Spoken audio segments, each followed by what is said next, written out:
salesperson who cannot close a sale. I've tried everything I know. Any ideas? Yeah, the basic principle in closing sales is to close early and close often.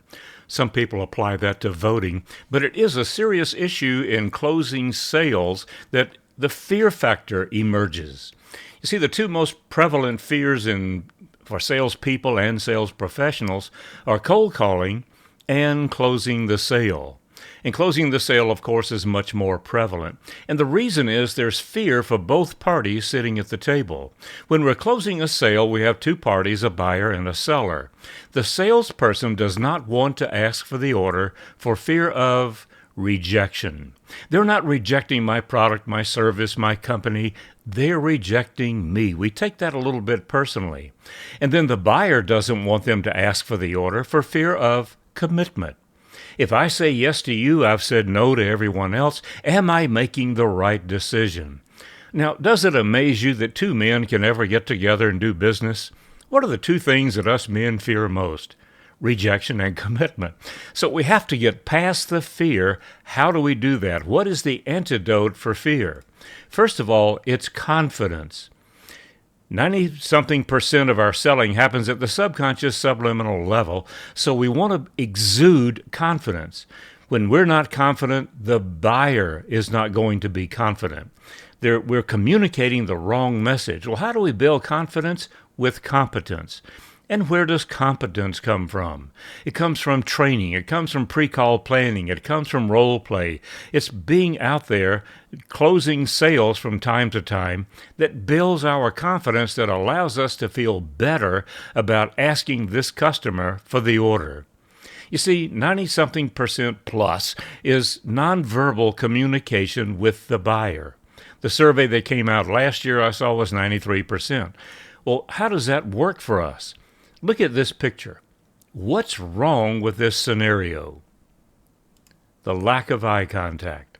You see, we're focusing on the wrong thing. We should always focus on the buyer's outcome. Everything that we say and do in front of the buyer is for their desired outcome. And if we don't know what that is, we begin our sales presentation by figuring that out, as we'll see in a moment. Don't focus on the sale, focus on the customer's desired outcome. So how do we build confidence? Let's go back to that. Role play with coaching. Now, if you will role play with a coach and video, you'll see how good you are. The first thing that you'll notice about your selling abilities is how good you are, but you will find things that you would like to change, you would like to do differently. Other people may not see it. But it's who you want to be to feel confident when you're in front of the buyer. Of course, experience, there's no excuse. There's nothing better than experience. Every time you're out with a buyer, if you can, record the call. Your phone will let you do that. And go back and listen to the experience and see what you would change from that. The primary experience that we need to get back to is pre-call planning. You see, pre-call planning is very important, but it's the first activity us seasoned salespeople abandon. We stop planning our sales calls. Hey, I've been selling these things for 10 years. I can sell them in my sleep. Well, guess who's sleeping through the sales call? That would be the buyer. And then post-call critique. Critique every significant sales call, whether you closed it or it got delayed or you lost it. You see, there's no substitute for going back and looking at what we did and see what we could do differently better. Have you ever said to yourself, I wish I had known then what I know now? Well, this is how we get past that. How do you build competence? CQI, continuous ongoing training. New training. Learn something new like you're doing right now, or be reminded of something that you knew back when and you stopped doing it. And again, coaching. Everyone needs a sales coach. Tiger Woods began his spectacular career by winning the Masters tournament at a time when he had 4 coaches for different elements of his game and his life. Personal or departmental library will help. In other words, if you have experiences and you put them on video and you can access them. If others in your organization have experiences or ideas and you put them on video and you could access them immediately, wouldn't that be great? You could go back and find that document. You could find that proposal. You could find some document or digital content that would help you on this next sales call. Well, fortunately, there's a way to do that. You build your own app. That's right, a DIY app. In fact, you can get all the instructions at diyapp.app. And I won't go into detail here, but it'll show you how to build the app and how you can have multiple videos and papers and documents at your fingertips with the app. Have one for yourself, have one for your group, have one for your company. Now, is there a personal distraction? When a person is not closing sales, sometimes it has nothing to do with the business. Is there a personal distraction like health issues or something going on at home or maybe financial troubles? They're going to be preoccupied and they're not going to concentrate as much as they could on closing the sale and serving the customer and doing the best sales job. What about burnout? It happens. The first sales job I had was selling real estate part-time, and I went to my broker because I knew nothing about sales. I'd never sold anything. I said, what do I need to know about sales? And he said, your sales will come in threes. You'll close 3, and then you'll have a dry spell. Guess what happened after I closed the third process? Dry spell.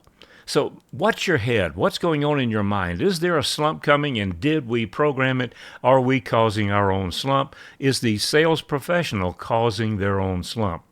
Change when you close.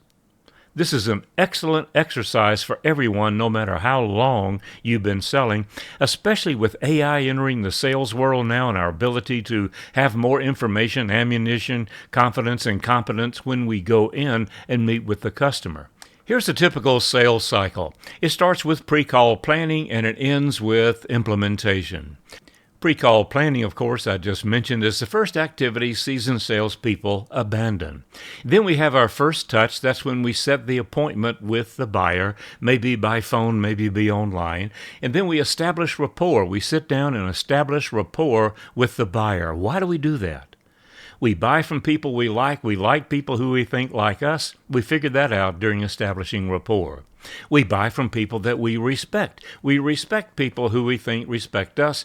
That's what establishing rapport is all about.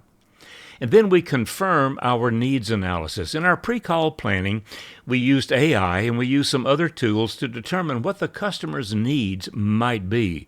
And we confirmed that during a needs analysis. Typically, the best ones are qualified and quantified.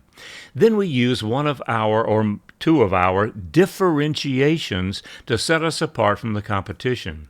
Typically, if we're making a sales call, we can assume the customer's looking at somebody else as well. The customer has a problem. We've identified the problem. We've qualified it and quantified it, so now we can offer a solution and typically close right there. The customer has a problem. Our solution does not seem to be as costly as the problem, so they buy. But that doesn't always happen, does it? They raise objections. When we overcome objections, that's an opportunity to close. We want to use solving the problem and overcoming the objection as an ideal opportunity to close. And then we move into implementation. Now, when we look at this process, we begin our pre-call planning with what's in it for me being the buyer. Why is it in this buyer's best interest they do what I want them to do right now? And then we have our first touch. We set the appointment verbally or digitally, and this is part of what we call pre-closing. When you set the appointment, does the buyer understand you are coming to close the sale? Mr. Jones, I'll be coming out to see you this afternoon. What information will you need me to bring in order to put this deal to rest? You make it in the invitation. You let them know, I'm not coming out for coffee, I'm coming out to do business. Then we establish rapport and evaluate what we have picked up in our pre-call planning. Maybe we misread the buyer's personality. Maybe we misread the situation in the client's organization. So, of course, we're going to move into needs analysis. And if you've done quality pre-call planning, you just verify what you picked up. If not, you do some qualified and quantified needs analysis. Then, which of your differentiations would be most useful in this sale? They're going to get all of them.